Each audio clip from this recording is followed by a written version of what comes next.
Hi, this is Robert Quimby, and I'm going to tell you about AstroPy. So, as its name implies, AstroPy is the core package that astronomers use when working in Python. So, of course, astronomy is a huge field, and there's a lot of different branches to it, and respectively, AstroPy is a pretty huge package. It has a number of sub-packages in it. So I'm not going to cover everything, obviously, in this short tutorial. I just mainly want to make sure that you're aware this package exists and that you know where you can get some documentation and some hints on how you can use it. And I'm going to start off by giving you a few specific examples in a couple of the sub-packages. So in this tutorial, I'm just going to give you, as I said, a quick overview of the whole AstroPy itself. And then we're going to look into these AstroPy units, AstroPy coordinates, and AstroPy time sub-packages and show you some nifty things that you can do with them. So to get started, I just want to give you a little bit of the history of this package. So back when Python was first getting started, it quickly got people excited. People saw that, hey, this is the way of the future. We're going to all be using Python eventually. And so they started migrating from the coding systems that they were using, such as IRAF and IDL, into Python. But it wasn't organized at first. A lot of different groups started doing their own thing, and there was a lot of packages that ended up on the web that were incomplete and did some things and didn't do other things, and it was just, in short, it was a huge mess. Fortunately, several years ago, this one package, AstroPy, kind of rose to the top, and everyone came together and said, okay, this is the package in astronomy that we're going to develop.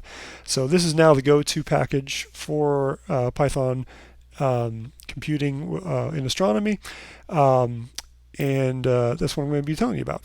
So AstroPy, you can go to the main website here. There's a lot, again, online. Make sure you know where this is, and you can start finding these examples and tutorials and stuff on your own. If you have Anaconda installed already and you have the Astroconda stack installed, then you have AstroPy and you should be all set to go. There is plenty of documentation online for AstroPy, so don't just take my word for it. You can go out there and you can see all the different packages and sub-packages have information listed online. It's actually pretty good. You can see here, this is a listing of some of the sub-packages in AstroPy. So when you're working with AstroPy, usually you're working in one of these sub-packages. You might be working on constants. You might want to remember what is the value of G, for example, the gravitational constant. And this is where you get that. There's other packages we're going to talk about today for units and for working with units and for working with time and for working with coordinates. But there's plenty more. There's a very important package is the IO fits sub-package, and there's a whole other tutorial that I've prepared on this because it's that important. But also, there's things if you want to do cosmology or just some statistics specific to how we do things in astronomy. There's a whole number of packages available. And a lot of this actually comes with its own tutorials, so you can check these out. They're a little bit different style than here. There's not somebody talking, it's just the notebooks, but you can have access to those notebooks. If you go to this web page here and you click on the tutorials thing, you'll get this searchable thing here. It says no tutorials found, but there are tutorials. Just do a blank search on and it'll give you everything that it has. So here's the tutorials that are available. You can actually search these. So if you want to know more about coordinates in AstroPy, just click on that and you can see there's several tutorials that involve coordinates. There's this one, getting started, which is a good place to get started, obviously. You can see what the content looks like. It's a Jupyter notebook. You can go and download the actual notebook off of GitHub and have the source yourself. And then there's step-by-step instructions about how you can do things with each of the package. In this case, with the coordinates package. We're going to get kind of a quick overview of the coordinates package in a minute. But again, make sure you know that these tutorials exist online, and they're pretty good. So you can go and get a good some good information on your own. All right, so for the remainder of the tutorial here, I just wanted to go through those three packages I mentioned, units, coordinates, and time, and tell you a little bit about what you can do with them. So as you may know, in astronomy, we have lots of different units that we like to convert from. We have light years and parsecs and centimeters and more. So one of the handy packages for dealing with this is AstroPy.units. Often this is imported not just in this way, but it's imported as U, just the letter U, so we can make use of the package that way. So I'm going to go ahead and import that. And then I want to show you what you can do. So one of the things you might want to do is convert from some distance in parsecs to a distance in centimeters. So what you can do is you can create a distance. Let's just say it's going to be 1 parsec. So this is going to be a quantity that I'm going to create. So I'm going to have a value, number 1. I'm going to multiply that by units, u.pc for parsecs, and that's going to give me the distance in parsecs. So distance is now going to be a quantity of 1 parsec. And if I want to take that and I want to convert it, oops, I wanted a u there, u.pc. If I want to convert this into centimeters, I can take my distance that I just created there, and I can convert that to, with the to method, some other units. So maybe I want to do centimeters. So I use u.cm, that's the attribute for centimeters, and I can run this, and it'll tell me that 1 parsec is equal to 3 times 10 to the 18-ish centimeters. So obviously you can do different values here. You can, maybe you have some other number and you want to convert that. It'll tell you how many centimeters it is. Okay. So once you've created one of these quantities, you might want to know, how do I just get this number, or how do I check the units? So you can take your distance object, and it has attributes called value, which will give you the value, 12.3. That's what we put in there. This is it. We converted it to centimeters here. We printed out what the conversion is, but distance remains in parsecs. And you can verify that by checking the units. And see, indeed, it's still in parsecs. Okay. So just another quick example. Maybe you want to know what the Chandrasekhar mass is in grams. So you might remember that a Chandrasekhar mass is about 1.4 solar masses. So we can use the unit sol mass. All right, and then we'll convert that to units in grams. And we'll run that, and we'll find out that a Chandrasekhar mass is about 2 times 8 times 10 to the 33 grams. Another interesting thing we can do with units is we can convert from one unit to another. So maybe we have 1 centimeter u.cm. So that's 1 centimeter, the quantity, and I can add another quantity, 1 meter. So u.m is the meter. And the way that AstroPy units work is it'll make these quantities, and then it'll convert them to whatever this first one is here. So it'll convert those to both the centimeters and then print out the result, 101 centimeters. If you wanted it in meters, you could just do the order the other way. It'll give you it in meters.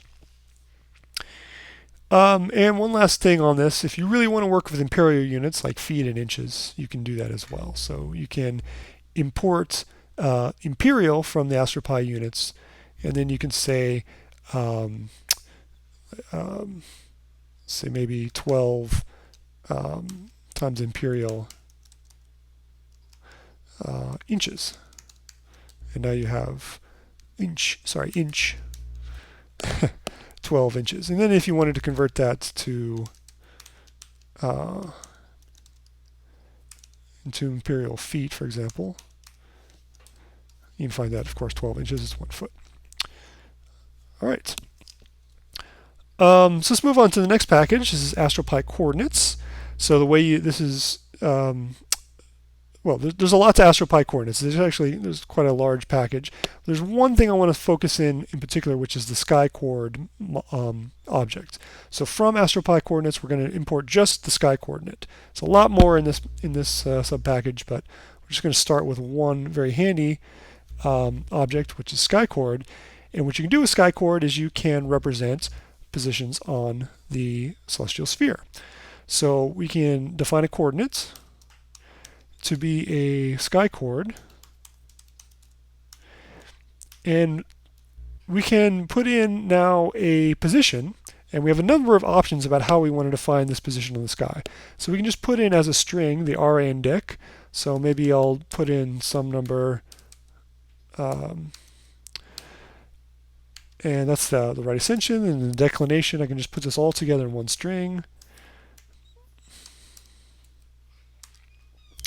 And I have to tell skycord what are the units here, because as I said, there's many ways to do this. I happen to put in hours for the right ascension and degrees for the declination, and I have to make sure skycord knows that. So I'm going to tell it the unit is going to be equal to, and then I have options here about how I can do this. I have two, so I'm going to have a tuple to represent these two values, and I could say hour and degrees like that. And that'll let it know that RAs in hours and declinations in degrees. You could also use the units that we just talked about. So you could say u.hour and u.degree. These are understood as well. And you can also specify these coordinates differently. If you wanted to specify the coordinates instead of doing the string representation, if you had floating point numbers, you could do that. And you can do it separately. So if I want to do another skycord, let's say I know the value in decimal degrees, and it's 180.4. I don't know exactly what it is here. And the other one's, what, 16.5-ish, something like that. Again, you can specify the unit, as we did before, and say that now we have units in degrees, and degrees again, right? You can list it twice, or you can just list it once, and it'll apply that to both of them. That's fine. But there's another thing we could do is we could actually specify, instead of as floating point numbers, we can specify these as quantities. So we can multiply this by u.degrees, and make it explicit that these are quantities of those units, and it'll understand that. So once we have our coordinate defined, we can access the right ascension and declination separately. So we can look at the chord RA if we want, and it'll tell us what that value is. So we just defined it here, and it's telling you in degrees, minutes, and seconds. We can format that differently. I'll show you that in a second. We can also print this out just in decimal degrees, or in hours, or in radians. All right. And you can do all these again. Same things will work for the declination. If you want declination in degrees, you can just type that. Okay. So you might sometimes want to print out a pretty version of this. So we can just print out the chord like this. It'll tell you that's a skycord object. But if you want to format this into sexagesimal format, you can, and you can just print this into a string with the toString method. And you can tell it what format you want. So by default, it's just going to print those in decimal degrees. But you can say, I want to do this in hours, minutes, seconds, degrees, minutes, seconds, HMS, DMS format, and it'll print those out in sexagesimal for you. And maybe you don't want these H's and M's and S's, you just want the colons. You can tell you want the separator to be a colon, and it'll print it like that for you. All right, so there's some other things we can do. So this is just a basic way to enter coordinates and store them. Then we can actually do things with the coordinates after we've got them. So let's start actually by showing how we can get coordinates for an object. There is some built-in querying ability in skycord. So if we want to know where Polaris is, for example, you might know this is the North Star, we can make a skycord from name. So from _ name, and we'll just type in Polaris. And what it's going to do is it's going to look this up. It's going to use Sesame, which is a coordinate resolving system. It's going to query a database and say, do you know where Polaris is? And it's going to return that value. So it figured it out. Actually, you can just query again and print it out, and it'll tell you this is where it is on the sky. Okay. Now we can do some calculations with this. So if you notice here, this is the right ascension in degrees for Polaris, and here's the declination. And if you look carefully, you'll see that the declination is not exactly 90. So we often call Polaris the pole star, but it's not. It's actually separated from the pole. So let's calculate how far away it is from the pole. So to do this, first I'm going to define a new coordinate, pole, which is going to represent the North Pole. And I'm going to make a sky chord for that. And I'm going to put in, I can put in any right ascension, right? Because that's how the pole works. It's any right ascension, but the declination needs to be 90. So I showed you how you can do this with strings or with quantities before. You can also specify an angle. So I can take my Polaris object, and I can just use its RA. All right, that's an angle, and sky chord will understand that. And then for the declination, I'll put it at 90 degrees. Okay, so now we have our pole defined. And if you want to calculate the angular separation on the sky between Polaris and the pole, you can use the separation method. So Polaris dot separation, and then you tell it the other coordinate. So one sky chord is Polaris. We're going to use the separation method. We're going to pass it pole, and it'll tell us the angular separation between the pole and Polaris, which is about 44 arc minutes. So quite significant. You can easily resolve this with your eye. All right, so one last package I want to discuss. This is AstroPy.time. And in there is a object called time with a capital T. And this is very important for working with times in astronomy. So let's just start with the basics. What time is it now? We can say, we can use this time object, and we print out the time now. And define it like that. And actually, well, let's take a look at what it did. So it found the current time. This is the current time. And it's has stored this. If you do this on your computer, you might notice that the time is not going to match the system time on your clock. And the reason for this is that this time is going to be represented by default in Coordinated Universal Time, UTC. So if you don't know about UTC, you should take some time now and look this up, because this is a very important concept in astronomy. So go ahead and check out, there's two different links here that'll tell you. Time and date is pretty good, actually. It sounds like some bogus website, but it's actually pretty good. Timeanddate.com. So it'll tell you that UTC is something like a time zone, although it's not actually a time zone. There's no zone on the Earth that has this time adopted. But it is a reference time, and we can reference our time zone, like Pacific Standard Time, to this time zone. Right now they happen to be off by about 8 hours, not about, exactly 8 hours. In other times of the year it's 7 hours. It depends on daylight savings. But UTC doesn't have any daylight savings or anything. It's always the same. So it's a good reference time. And anyone around the world always can reference that time. If you say the time is 3 o'clock UTC, that means the same thing in New York or California or Hawaii or Japan or everywhere. UTC is always UTC. So make sure you understand these. Take them some time now. Go ahead and hit pause and read this and make sure you understand universal time if you're not familiar with it. All right, if you're back, I'm going to define a variable now to hold the current time. And we're going to use that in a second. So what you need to know is that there's different formats for time that AstroPy time understands. So it knows what's called ISO. This is the International Standard representation of time. It says year, month, day, hours, minutes, seconds, and decimal seconds. But there's other formats that you can use as well. One of them that I'll talk about in a second is Julian date. That's a very important format. And you can get a listing of all the different formats with the formats attributes. So you can see you can do Julian dates or modified Julian dates. You can do ISO time with a T in it, Julian years, all kinds of different options you have here. One of them is a Unix. this is how your computer, if you're using Linux, keeps time.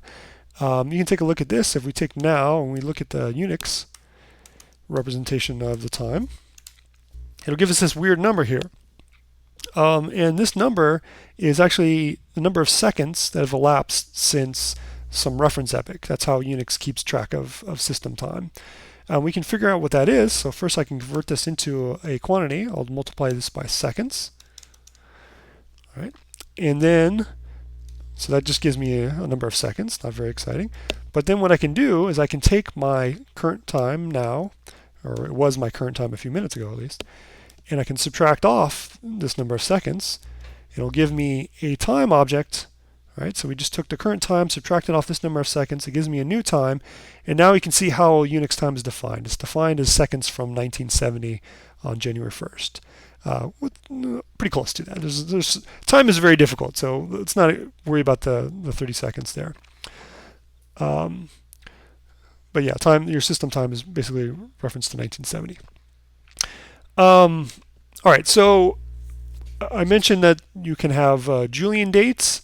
And that is how time objects are represented internally. It's this number, this Julian date number. That is how all the calculations are referenced off of. If you're not familiar with Julian dates, it's very, very important to astronomy, so stop now and read about it through this Wikipedia article.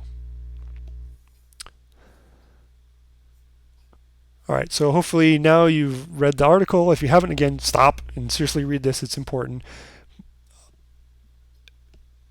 But the short answer for Julian dates is that it's the number of days since this time, 4,713 BC. It's just the number of days. So this is a very important, very useful way of referencing time, because it's hard to do calculations like how many days have passed since some epoch, because you have to think, well, was there a leap year, and did they change the calendars, because they like to do that sometimes. We have to figure out everything that's involved in that. So let's do actually one of these calculations. The Python version 3 was born on in the year 2018. 2008. I'm sorry, in the year 2008 on December 3rd. So I'm just going to use the ISO format here. If you just run this, time will understand that, and it will create a object birthday to hold that time. And we can just print this out and see that it's in UTC by default, and it's got that value stored. And remember, internally it's stored as a Julian date. So if we want to calculate the time between this birthday and say now, we can just take the time now and subtract off the birthday. And this gives us a time delta object. And the time delta object, it says format as JD. That means it's measuring in days. So the number of days between these epoch is 3,710 and then some and change. Okay, so that's the age of Python version 3 in days. We don't usually talk in days like that. We usually use years. So we can convert this to years.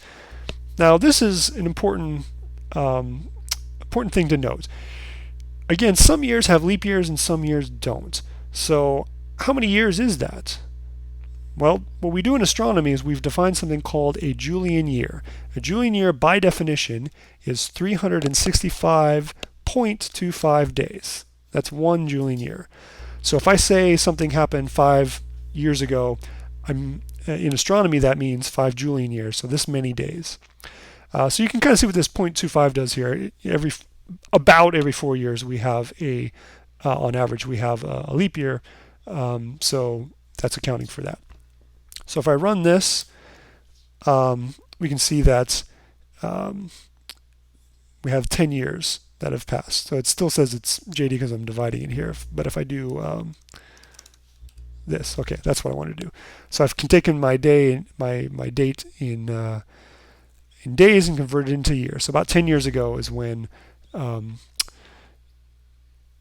Python version 3 came out. All right, so that's the main things I wanted to talk about here. as I mentioned before, there's another very important package, AstroPy.io, and in particular, it has this fits package. So there's another notebook that you can check out on that, and you should. And if you want to know more about AstroPy.io, like the ASCII table axis or cosmology or any of the other things, you have the references now, and you can play with those. So enjoy.